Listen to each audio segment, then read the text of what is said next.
Cease fire, इसका नाम सुनते ही दिमाग में आती है शांति, गोलियों का रुकना, बम का रुकना, हमले का खत्म होना। लेकिन जो अभी इसराइल और लेबनान के बीच में हो रहा है वो सच में सीज फायर क्या कहा जा सकता है, इसमें बहुत बड़ा सवालिया निशान है। क्योंकि कहने की बात अलग है लेकिन ग्राउंड रियलिटी कुछ और ही है। ऐसा लगता ही नहीं है कि सीज फायर की रस्सी से आप इसराइल को बांध सकते हैं। वो कुछ ना कुछ बहाना बना करके कहीं ना कहीं हमला जरूर करेगा। इसराइल के प्राइम मिनिस्टर बेंजामिन नेतन्याहू ने अपने मिलिट्री को साफ आदेश दिया है कि भाई सीज फायर तो होगा लेकिन आप हिजबुल्ला जो लेबनान में बेस्ड है उस पर जबरदस्त अटैक करते रहो।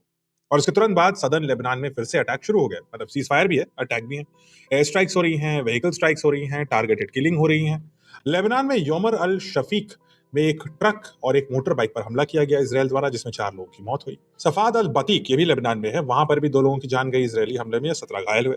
अब इसराइल डिफेंस फोर्स का कहना है कि हम तो अटैक कर रहे हैं भाई हिजबुल्ला के मिलिटेंट पर, हम लेबनान से हमला थोड़ी ना कर रहे हैं, हम बस साउथ लेबनान में जो कुछ हिजबुल्ला मिलिटेंट मौजूद हैं हम उन पर हमला कर रहे हैं। लेकिन सवाल यहाँ यही उठता है, अगर सीज फायर है तो स्ट्राइक्स आप कैसे कर सकते हैं? अगर ट्रूस यानी शांति एक्सटेंड हुआ है तो सोल्जर्स, इसराइल के सोल्जर्स अभी भी सदर्न लेबनान में क्यों मौजूद हैं? और अगर शांति की बात हो रही है तो रोज नए नए टारगेट्स बता बता करके लोगों को एलिमिनेट क्यों किया जा रहा है? रियलिटी यह है कि यह सीज फायर कंप्लीट हॉल्ट नहीं है। इसराइल का तो लॉजिक ये हो गया है कि हम लेबनान के साथ तो सीज फायर पर हैं बट दक्षिणी लेबनान के साथ नहीं है। तो मतलब मैं ये कहूं कि मैं आपके साथ शांति रखता हूं लेकिन मैं आपके बाएं हाथ पर तो हमला करता रहूंगा, लेकिन बाकी जगह तो शांति है। तो ये कोई शांति का लॉजिक नहीं है, पार्शियल शांति आपके हिसाब से नहीं हो सकती। अगर वॉर ऑफिशियली रुका हुआ है तो इसे रोकना हर तरफ से जरूरी है। सदर्न लेबनान लेबनान से अलग नहीं है। क्रॉस बॉर्डर फायरिंग को आप जारी नहीं रख सकते और रेटिलेशन स्ट्राइक के नाम पर लोगों को टारगेट नहीं किया जा सकता। सदर्न लेबनान से भी इसका जवाब आया हिजबुल्ला द्वारा। हिजबुल्ला एक ईरान समर्थित ग्रुप है और उसने इजरायली मिलिट्री व्हीकल्स को टारगेट करना भी शुरू कर दिया। यानी दोनों साइड सीज फायर में है टेक्निकली, लेकिन दोनों साइड एक दूसरे पे फायर भी कर रहे हैं। मतलब ये जबरदस्त अजीब टाइप का सीज फायर है।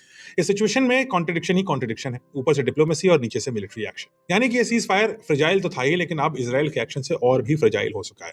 यानी ये सीज फायर जो यूएस प्रेसिडेंट क्लेम कर रहे थे कि हमने इसराइल को बोला है कि लेबनान से सीज फायर करे और इसराइल ने कर लिया, वो काफी टेम्पररी और नॉन एग्जिस्टेंट दिख रहा है। तो आप कमेंट्स में आप बताइए, अगर मैं किसी देश से ये कहूं कि मैं आपके साथ तो सीज फायर पर हूं बट आपके देश के ही किसी एक भाग के साथ मैं युद्ध पर हूं, यानी पार्शियल सीज फायर हूं, तो क्या ये सही मायने में एक सीज फायर है या सिर्फ एक बहकावा है?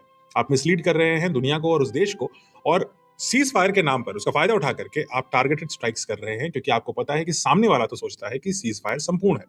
क्या यह सही युद्ध नीति है? क्या यह सही न्याय संगत बिहेवियर है इसराइल द्वारा? कमेंट्स बताइए।